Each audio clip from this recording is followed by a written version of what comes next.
ఒకప్పుడు సాఫ్ట్వేర్ ఉద్యోగం అంటే యువతకు అది కళ. లక్షల్లో జీతం, వీకెండ్స్, హాలిడేస్. ఒక్కసారి ఐటీ ఉద్యోగం వచ్చిందంటే చాలు, లైఫ్ స్టైలే మారిపోతుంది. బ్రాండెడ్ క్లాత్స్, కార్లు, వీకెండ్స్ లో ఫ్రెండ్స్ తో షికారు, బిందాస్ లైఫ్. ఇదంతా ఒకప్పుడు. ఇప్పుడు ఐటీ జాబ్ చేయాలన్నా ఆల్రెడీ ఐటీ ఉద్యోగం చేస్తున్న ఎంప్లాయీస్ భయపడే పరిస్థితి వచ్చింది. కారణం, పలు దిగ్గజ సంస్థలు 6 నెలల్లో 1,00,000కు పైగా ఉద్యోగులను తొలగించాయి.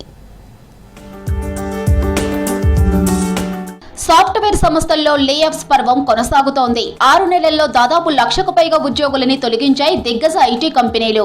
ఈ ట్రెండ్ మరింత కొనసాగే అవకాశం ఉంది. రోజు రోజుకు వస్తున్న లేటెస్ట్ టెక్నాలజీ వల్ల ఐటీ సెక్టార్లో జాబ్ ఎప్పుడు ఊడుతోందోనన్న భయాందోళనలో ఉంటున్నారు ఉద్యోగులు.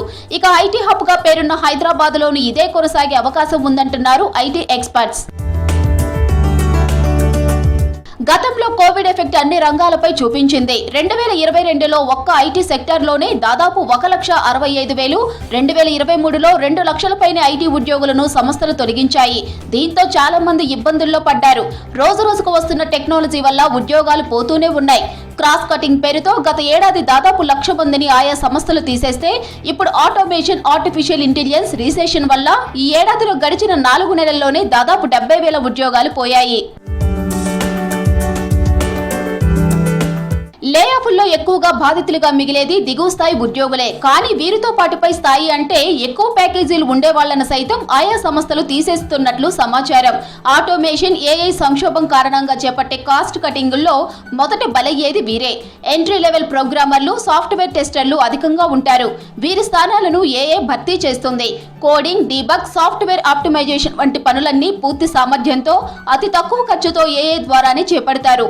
దీంతో మైక్రోసాఫ్ట్, అమెజాన్, గూగుల్, మెటా లాంటి దిగ్గజ సంస్థలు సైతం ఉద్యోగులను తొలగిస్తున్నాయి.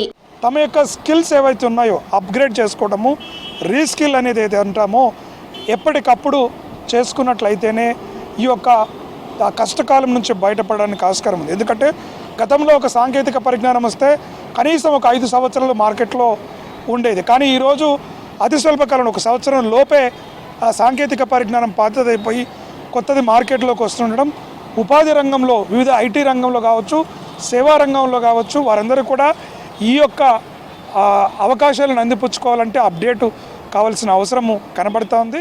దిగ్గజ సంస్థలతో పాటు స్టార్టప్ సైతం ఆటోమేషన్, ఏఏ వాడకం, ఫండింగ్ అందకపోవడం, ఆర్థిక ఒత్తిళ్ల కారణంగా లేఆఫ్స్ బాటపడుతున్నాయి.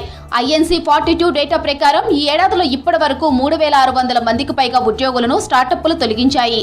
ఆయా కంపెనీలు ఏఐ, ఆటోమేషన్ వాడకాన్ని పెంచడంతో మార్కెటింగ్, సేల్స్, HR వంటి రంగాల్లోని ఉద్యోగులు ఎక్కువగా ఉపాధి కోల్పోతున్నారు. వీటికి తోడు గ్లోబల్ ఎకానమీ గ్రోత్ నెమ్మదించడం, డిమాండ్ తగ్గడంతో కూడా కంపెనీలు రీస్ట్రక్చరింగ్ చేపడుతున్నాయి. ఇది తీవ్రంగా ఉపాధి మార్గం పైన కడుతుంది. కాబట్టి ప్రజలు, ముఖ్యంగా యువకులు స్వయం ఉపాధి పైన, స్థానికంగా ఉండే సమస్యలపైన, స్థానికంగా ఉండే జీవన విధానంలో సరళీకృతం తీసుకొచ్చడానికి, లేకుంటే వివిధ సేవలను అందుబాటులోకి తీసుకొచ్చే విధంగా తమకున్న విషయ పరిజ్ఞానాన్ని వాడుకొని కొత్త ఉపాధి మార్గాల వైపు వెళ్ళినప్పుడు మాత్రం ఈ యొక్క కష్టాల నుంచి, ఇబ్బందుల నుంచి తప్పించుకోవడానికి ఆస్కారం ఉంటుంది. కానీ లేకపోయినట్లయితే భవిష్యత్తులో ఈ నిరుద్యోగ సమస్య మరింత జటిలమయ్యే సమస్యగా కనబడుతోంది. హైదరాబాద్ లోని ఈ లేఆఫ్స్ కొనసాగుతున్నాయి. అఫీషియల్ గా ఎంతమంది ఉద్యోగులను తొలగిస్తున్నట్లు ఏ సంస్థ ప్రకటించకపోయినా సిటీలోను దిగ్గజ కంపెనీలు కాస్ట్ కటింగ్ పేరుతో ఉద్యోగులను తొలగిస్తున్నాయి. వచ్చే రోజుల్లోనూ లేఆఫ్స్ తీవ్రంగా ఉండే అవకాశం ఉందంటున్న ఎక్స్పర్ట్స్, ఆయా సంస్థల్లో పనిచేసే ఉద్యోగులు ఎప్పటికప్పుడు తన స్కిల్స్ ని అప్గ్రేడ్ చేసుకోవాలని సూచిస్తున్నారు.